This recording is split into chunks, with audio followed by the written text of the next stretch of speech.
Mes amis Bélier, bien le bonjour sur votre tirage général de ce mois. Soyez les bienvenus et ceux qui me découvrent, eh bien, soyez heureux ici. J'espère que cette guidance vous plaira. Et voilà, cette chaîne est la vôtre. Alors, je tenais bien évidemment à vous remercier toutes et tous pour votre fidélité, pour vos likes, vos commentaires, vos partages, voilà. Ici, mes amis Bélier, on a quelque chose qui... on est renvoyé à notre passé en ce sens, d'un point de vue général, que dans le passé on avait une vérité qui était juste. Ce que l'on vivait avant, c'était la bonne chose, c'était la bonne histoire, c'était la bonne époque, c'était le bon travail. Et là aujourd'hui, on va se mettre en marche, on est dans cette nouvelle quête-là, c'est ça qui revient. Alors, ce que vous avez sur votre tirage, on a trois arcanes majeurs, le chariot, le jugement, les amants. On a du bâton un peu ici, un peu là, on a ici, on a beaucoup d'épées. On a la reine d'épée, on a la page d'épée, on a la 2 d'épée. Ça veut dire que vous êtes en train de réfléchir à une nouvelle conquête, à une nouvelle idée. Vous voulez retrouver votre aura du passé. D'ailleurs, vous avez l'énergie entrante de ce chariot qui va parler du mouvement. Vous êtes décidé à gagner, déterminé à atteindre un but. Vous êtes quelqu'un qui est forgé mentalement. Et de ce fait, vous avez l'habitude d'entreprendre, d'aller vers certains chemins, de prendre des projets, éventuellement une entreprise, et même si vous êtes salarié, vous avez ce contrôle de votre personne en opposition avec des forces qui pourraient être adverses, qui pourraient être difficiles. Vous avez envie d'égaliser, d'équilibrer vos deux parts, sombre et claire, féminine et masculine, parce que vous avez besoin d'une énergie globale de satisfaction. Et ça, vous l'aviez dans votre passé. Je viens tout de suite de parler de votre passé parce que autrefois, vous aviez ce jugement de valeur, ce réveil intellectuel, presque philosophique, presque transcendantal, qui faisait que vous aviez déjà pris des décisions dures, difficiles, des jugements d'auto-évaluation, vous avez testé les événements autour de vous, vous avez peut-être testé les autres pour voir leur qualité, vous faisiez le tri dans les relations avec les gens. Il y avait quelque chose qui vous permettait d'être connecté avec vous-même et connecté avec l'environnement, avec une vérité et une acuité qui était transcendantale en ce sens que ça dépassait les murs, enfin, vous pouviez voir au-delà des murs, c'est ça que je veux dire. Et ça revient, vous avez envie de retrouver ça, parce que c'est quelque chose que vous avez perdu. Alors, je ne sais pas pourquoi vous l'avez perdu, mais ce qui est sûr, c'est que au fil du temps, vous vous êtes étiolé intérieurement, vous vous êtes effacé. Et le fait que vous êtes effacé, ça a créé dans votre inconscient, dans votre corps, dans vos vibrations les plus profondes, la 5 de Pentacle, comme un blocage matériel, comme si on ne peut plus avancer. Et ça a créé dans son corps le sentiment d'être un peu pauvre matériellement, pauvre spirituellement, comme si on était déconnecté face à l'adversité, comme si on se sentait en échec constant. Vous ne vous en rendez pas compte, c'est de l'inconscient, mais ça bloque. C'est quelque chose qui bloque. Et quand c'est comme ça, vous repensez au passé, à ce jugement, à ce réveil, à cette force que vous aviez, à votre capacité de dissuasion, à votre capacité de décider, un leadership. Et là, vous avez envie de vous reconnecter. Alors, qu'est-ce qui se passe dans son présent? Qu'est-ce qu'on a dans son environnement? Dans le présent, on a des décisions qui arrivent et qui semblent difficiles à prendre. On a plusieurs options. Et le fait de prendre des décisions seul, ça ne semble pas possible. Alors pourquoi? Parce que peut-être il y a beaucoup d'informations, beaucoup de technicité, beaucoup de difficultés, des conflits intérieurs où on n'arrive pas à faire la part entre le total des bénéfices et le total des inconvénients. Et quand c'est comme ça, eh bien il y a les deux pages ici, c'est-à-dire de la curiosité, de la réflexion, de l'approfondissement, des influences, des inspirations. Ça, c'est les pages. Les pages, elles nous invitent à avancer, à débloquer, à sortir de sa zone de confort. Donc, vous pouvez le faire. Mais est-ce que l'environnement peut le faire? Alors, dans votre environnement, favorable, on nous dit qu'effectivement, il y a suffisamment d'immaturité autour de vous pour que vous puissiez prendre les décisions à la place des autres. Donc ça, c'est assez intéressant pour vous, si ce n'est que peut-être vous ne le voyez pas. Vous avez peut-être trop de, comment dirais-je, trop de bienveillance vis-à-vis des autres pour voir leur stupidité. Mais au fond de vous, vous savez que vous avez raison. Ce jugement, vous l'avez depuis le passé. Donc les autres sont peut-être un peu trop distraits, pas assez concentrés, pas assez dans l'action, si vous voulez. Ils sont un peu trop dans la réflexion, dans la fainéantise, alors que vous avez envie de foncer, quoi. Alors quand c'est comme ça, il y a aussi des environnements défavorables. C'est la page d'épée qui va nous parler de vous embrouiller l'environnement. L'environnement essaye d'agiter votre mental, essaye de l'alerter, essaye de vous rendre plus vigilant, va éventuellement vous inviter à la curiosité pour réfléchir autrement, mais en même temps, là, on vous dit qu'il faut arrêter, parce que c'est défavorable et que ça vous empêche de prendre des décisions.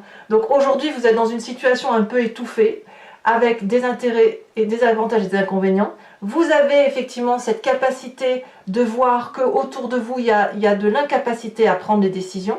Donc vous pouvez les prendre par vous-même, si ce n'est que on va vous disperser mentalement. On va tenter de vous disperser mentalement. C'est ça qui est dangereux.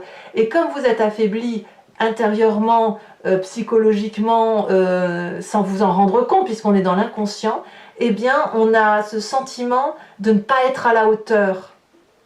On a le sentiment de ne pas être à la hauteur. C'est terrible hein, quand même. Hein. Alors, est-ce que ça va durer ça? Je pense que non, parce que à partir du moment où vous avez ce passé qui remonte à la surface avec ce réveil, cette évaluation, cette auto-évaluation de soi et sa propre foi en soi, eh bien, on va pouvoir rebondir. Et effectivement, dans le très proche avenir, vous avez la reine d'épée qui va nous parler de prendre des décisions avec objectivité, avec une perception et une acuité particulièrement importantes, avec une intelligence parce que c'est assez établi, on a quand même les connaissances qu'il faut, et puis c'est tranché, vous voyez, c'est tranché, ça peut paraître dur, la reine d'épée elle est dure parfois, alors la reine d'épée ça peut être aussi un signe d'air, hein, qui soit le Gémeaux, le Balance ou le Verseau, il y a donc cette dureté dans le tempérament, dans la prise de décision, mais toujours avec cette idée d'être connecté à son réveil, à ses guides, aux personnes, à ses énergies, cette synchronicité qui nous vient de l'extérieur, des signes qui nous viennent de l'extérieur, ça nous permet de prendre nos décisions. Donc là, on a ça hein, qui arrive hein, dans votre mois. Donc c'est assez intéressant. Dans votre état d'esprit, vous êtes d'ailleurs tout feu, tout flamme. Vous êtes comme le chariot, il y a l'envie de projet, il y a l'envie de vivre, il y a l'envie, même une envie de sexualité assez importante possiblement, parce qu'il y a de l'enthousiasme à réussir. Hein. Vous voulez le chariot, vous voulez le succès, vous voulez la réussite, vous avez envie de vivre à 100%. Donc voilà, dans votre état d'esprit, il y a cette dynamique-là. Alors, on va voir tout de suite les conséquences de vos actions et de vos pensées sur vous-même par rapport à tout ce que je dis là. Vous avez la 2 de bâton. C'est-à-dire que ben voilà, le fait de trancher des décisions et peut-être de reprendre de l'autonomie, de l'indépendance de soi, eh bien ça vous permet de vous mettre, de vous préparer à sortir de cette zone, c'est une zone de confort mais pas vraiment, soit de vous faire sortir de la zone de confort qui vous étouffe, soit plutôt de vous sortir de cette prison au barreau doré. Parce qu'on a ici à nouveau une nouvelle vision qui s'ouvre devant soi. On s'ouvre la cage thoracique, on est comme devant une prairie où tout est à construire. Et ça pour vous c'est un progrès. Parce que qu'il y avait ce côté étriqué un peu à l'intérieur de soi, ce côté où on étouffe. Donc on fait son premier pas, son premier step à nouveau vers une nouvelle indépendance ou une nouvelle énergie. Alors, qu'est-ce qui se passe maintenant au niveau de la famille et des amis? Alors, la 2 de coupe inversée va nous parler de séparation ou de disharmonie. Ça ne veut pas dire que vous allez vous séparer de votre couple, ça veut juste dire que vous faites le tri. Vous remettez les gens à leur place.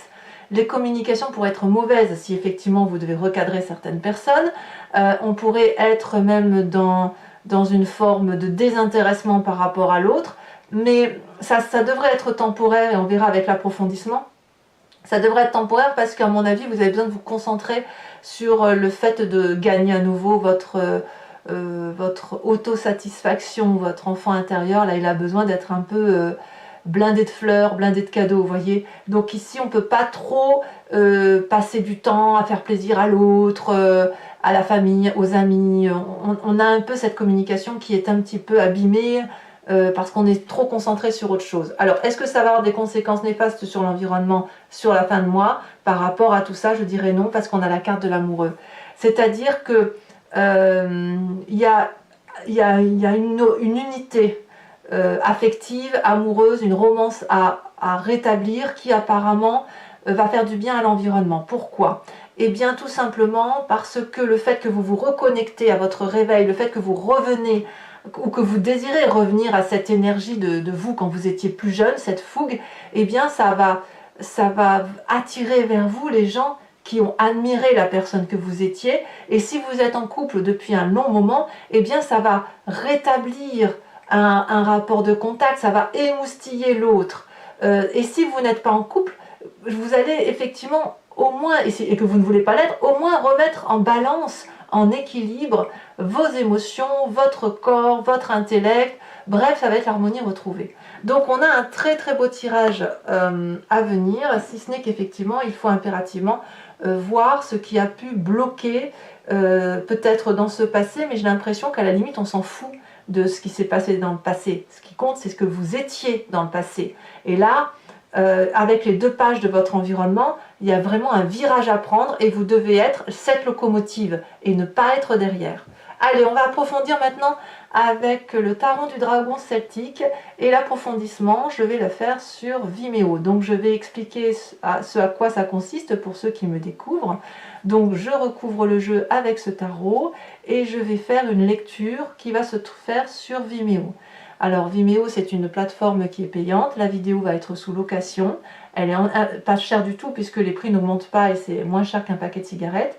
Et vous pouvez aussi partir sur l'abonnement pour avoir accès à toutes vos vidéos sentimentales et générales de votre playlist.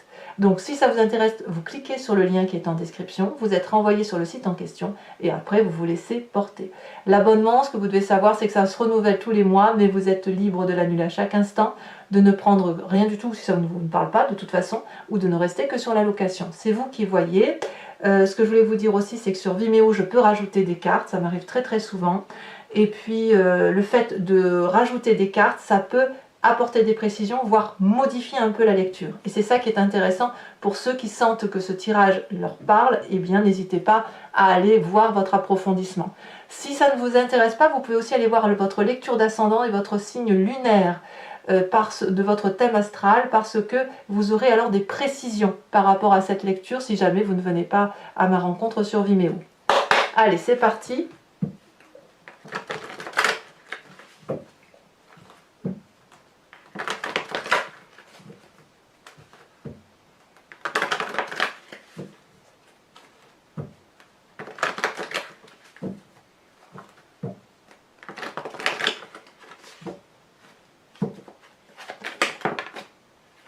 Sur le chariot, on a la 3 de denier. Très bien. Donc en plus, vous n'êtes même pas seul. Sur l'environnement favorable, 9 de bâton. Ouf, c'est bien. Hein. Environnement défavorable, la vallée de denier. Ça ne m'étonne pas.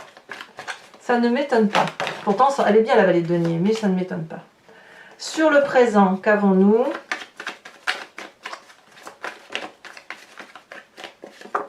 On a cette 4 d'épée. Ok.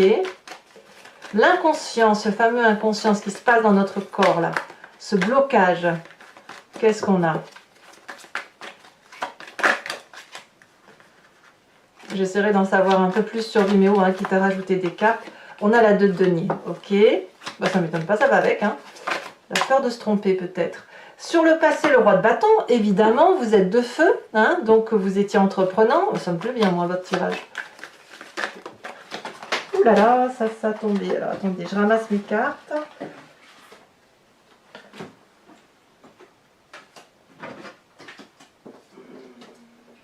Alors je vais pas la mettre parce qu'il y en a plusieurs qui sont tombés, mais regardez, la 2 d'épée, elle s'est détachée aussi. Donc la 2 d'épée, c'est celle que vous avez dans votre présent. Hein. Vous allez trancher une décision sur cette 2 d'épée. Hein. Tout ce qui va être compliqué, vous allez le trier. Alors ici, elle s'est retournée. On a la carte de l'étoile sur le futur proche, très bien. Vous allez reprendre vos décisions, c'est parfait ça. Dans votre état d'esprit, donc là vous avez clairement conscience, vos projets, vos désirs. Oh là là, il y en a 2 qui sont tombés, allez, je vous les mets. Le pape et la reine de denier, ça fait quand même une deuxième reine, très bien. Sur l'environnement familial, oh là là, environnement familial. Je vous les mets à 2 parce qu'elles veulent tomber à 2. On a la roue de la fortune et la 9 de coupe. Conséquences de vos actions et de vos pensées sur vous-même. Nous avons quoi sur cette 2 de bâton? Elle est tombée, je la prends, il n'y en a qu'une. Non, il y en a 2. Aïe. On a la reine de bâton et la 8 d'épée. Je les mets aussi. Hein. Votre tirage est tellement fort que je vous le rajoute. Et ensuite, conséquences de vos actions et de vos pensées sur l'environnement, 7 de bâton. C'est très très bien. Tout le monde va être énergétisé autour de vous, c'est parfait. Alors, je vous invite également à vous poser une question précise et je vais faire l'interprétation de votre question sur Vimeo avec le grand jeu de Mademoiselle Lenormand. Si vous n'avez pas de question précise, vous vous laissez porter par le jeu. Ce jeu a pour intérêt, avec 5 cartes, de parler d'un événement du passé, de comment ça résonne en vous sur ce présent et comment ça peut se traduire sur un avenir plus ou moins proche. Allez, c'est parti. Donc je vous montre les cartes en amont et la lecture sera faite bien sûr sur Vimeo.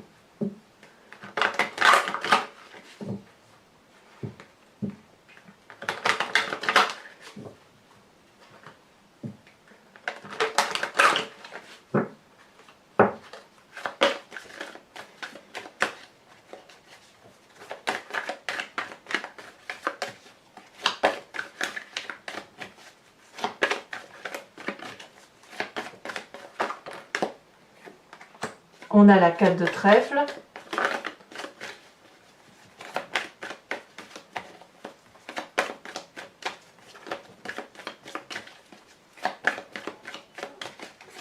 Ah, ça y est, elle se détache. On a la 2 de cœur. Je ne suis pas surprise que la 2 de cœur sorte.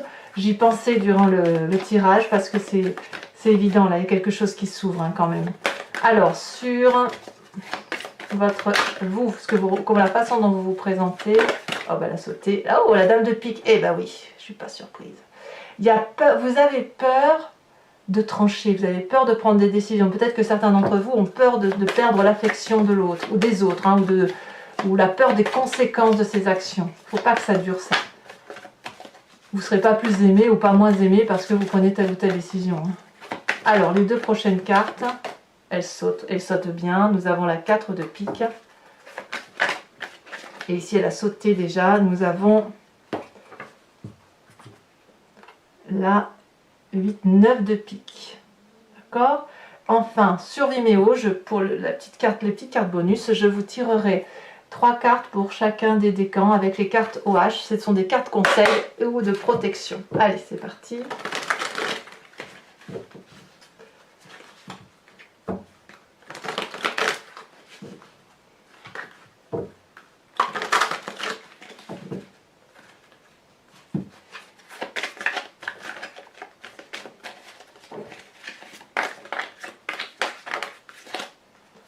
Pour les premiers décans, on me parlera de début. Je sais que vous voyez bien la carte. Oui. Pour les deuxièmes décans, on me parlera de...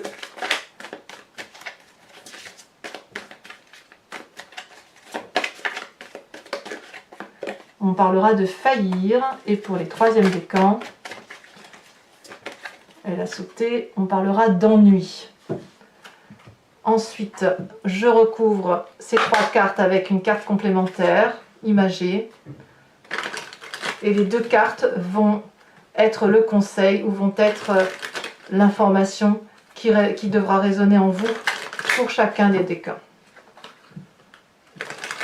Hop. Alors, qu'est-ce qu'on a pour mes premiers décans? Elle saute déjà, le début, d'accord. Ok, deuxième décan, on a cette image ici, très bien. Ah ouais, d'accord. Troisième décan, je sais pas. je peux pas. Il y en a deux. Même si les deux veulent parler, j'en veux qu'une. Ah, on a de l'argent. Ennui par rapport à l'argent. Alors voilà, donc écoutez mes amis béliers, je vous dis à très vite pour vos prochaines vidéos. Vous pouvez toutefois commenter, liker, partager, j'aime beaucoup vous lire, vous le savez. Et n'hésitez pas à vous abonner si ce n'est pas déjà fait, parce que là pour le coup c'est important pour ma chaîne et pour qu'elle voilà, qu'elle soit soutenue, quoi. Voilà, je vous souhaite un excellent mois, je vous dis à très vite et je vous embrasse bien fort. Bisous bisous.